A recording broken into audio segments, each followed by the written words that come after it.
Assalamualaikum warahmatullahi wabarakatuh. Saya Yudi Pramuko, tukang donat dari Parung YouTuber tertua di semesta. Semoga Allah menganugerahkan kesehatan ya, yang mahal nilainya. Kalau kita sakit tidak bisa berbuat apa-apa kecuali kita mengharapkan perhatian dari orang lain, dan kita hanya bisa melakukan rintihan doa-doa yang kita panjatkan kepada Allah ya, dalam penyesalan dan dalam harapan, dan sambil berbaring di tempat tidur. Dan moga-moga Allah juga menganugerahkan keimanan sebagai bekal mengarungi kehidupan di alam modern ini. Kalau keimanan Allah cabut, maka orang yang sehat, orang muslim yang sehat itu tidak bisa sujud ya. Keluar masuk gym olahraga tapi dia tidak bisa ruku, meskipun sehat, dicabut oleh Allah keimanannya itu ya. Dan moga-moga Allah menganugerahkan rasa cinta di relung-relung hati kita, sehingga dengan rasa cinta itu, dengan keimanan yang tak ternilai harganya itu, dan juga dengan kesehatan yang sangat mahal, kita mengarungi ya kehidupan modern yang fana ini. Dalam kehidupan dunia al-hayatul faniyah, semoga kita hidup dalam alam yang fana ini di Indonesia kita yang kita cintai, selamat menuju dan menyeberang alam akhirat yang kekal selama-lamanya, yang tidak pernah mati lagi. Kita hidup selama-lamanya dalam alam yang kekal, al-hayatul baqiyah. Semoga kita semua masuk surganya Allah Subhanahu wa ta'ala. Kali ini saya ingin ngomong panjang ya, setelah kemarin menyaksikan sambutan pelepasan yang bukan sambutan ya, pelepasan yang mengharu biru terhadap Anies Baswedan yang baru saja menunaikan amanahnya selama 5 tahun menjadi gubernur DKI, dan dia menyelesaikannya 5 tahunnya sebagaimana janjinya. Dia tidak mengikuti ajakan Prabowo menjadi calon wakil presiden Prabowo saat itu, tapi dia ingin menuntaskan janjinya 5 tahun. Dan alhamdulillah dia tidak tergoda oleh tipuan dunia, tipuan kekuasaan yang bisa meruntuhkan kredibilitas dia sebagai seorang muslim dan seorang pemimpin bangsa di masa depan. Anies Baswedan. Mungkin saya mau bicara tidak sistematis ya, dan ini juga peralatannya sederhana. Ini pakai boya, kita tempelin di ujung batang pisang supaya dekat dengan ini. Nanti enggak saya edit, langsung kita muat ya. Dan pencahayaannya ciptaan Allah, yaitu matahari pagi jam 7:04 waktu Indonesia, Parung ya, Bogor, Indonesia, Jawa Barat. Saya mau mulai dari mana ya? Saya mungkin akan bicara ngomong 1 jam mungkin ya, 1 jam dan tidak sistematis. Atau saya mau bicara dulu, saya akan membahas Anies Baswedan di mata seorang pedagang. Saya kan tukang donat. Singkat cerita, 3 April hari Rabu, bukan 3 April, 7 April hari Rabu 2016 ya, kita mulai ya. Sebelum 2017 Anies dipilih jadi presiden.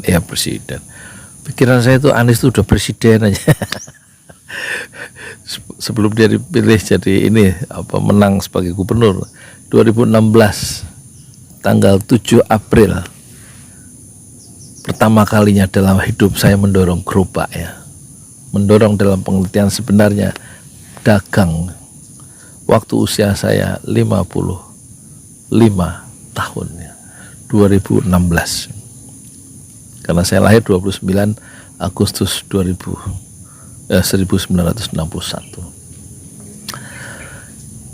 Yang saya jual waktu itu, ini saya kaitkan dengan Anies nanti ya. Yang saya jual pertama kali adalah bubur kacang hijau yang saya belajar dari tukang bubur kacang hijau, dan sekaligus saya jualan cilok di gerobak yang sama, menjual 2 produk, kacang hijau dan cilok. Cilok saya belajar sama tukang cilok, jadi bikinan saya dua-duanya, cilok sama bubur kacang hijau. Dan singkat cerita 4.11 dagangan itu saya tinggalkan dan saya pergi ke Monas, ya, pergi ke Monas, ya masih dalam tahun yang sama, tetapi waktu itu saya sudah jualan donat, ya, sudah berganti donat. Dan kemudian sampailah saya 4 November tahun 2016, ya, berkumpul bersama umat Islam yang lain di Monas, ya. Dan yang lebih spektakuler tentu adalah 22 Desember 2016, ya. Masih usia saya 55 tahun. Saya tidak dagang donat, saya tidak dagang kacang hijau, saya tidak dagang cilok, tapi waktu itu saya dagang bubur ayam. Jadi pagi-pagi hari Jumat saya tidak jualan bubur ayam, sudah saya rencanakan hari Kamis sebelumnya. Dan saya tidak jualan, saya naik kereta, turun bukan di Istiqlal, tapi saya turun di Gondang Dia dan kemudian jalan melalui Masjid Jud Mutia, terus ke Menteng Raya. Sudah banyak masa di situ. Terus lihat patung Pak Tani, sudah mulai padat jamaah datang, yang kemudian kata Google hitungannya itu 7,5 juta orang hadir pada hari Jumat itu, Jumat pagi. Dan saya terhenti di depan kedutaan besar Amerika di Medan Merdeka Selatan. Tidak lama dari waktu itu sedang dibangun 8 lantai kedutaan besar Amerika, dan setelah kedutaan besar Amerika itu kelihatan di sana balai kota, ya, bukan kantor Anies Baswedan karena dia belum jadi gubernur saat 212. Dan yang menggetarkan tentu adalah Alright, come on. We're gonna do thumbnail. Thumbnail? Yeah. Wait. Wait.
Out of your mouth, you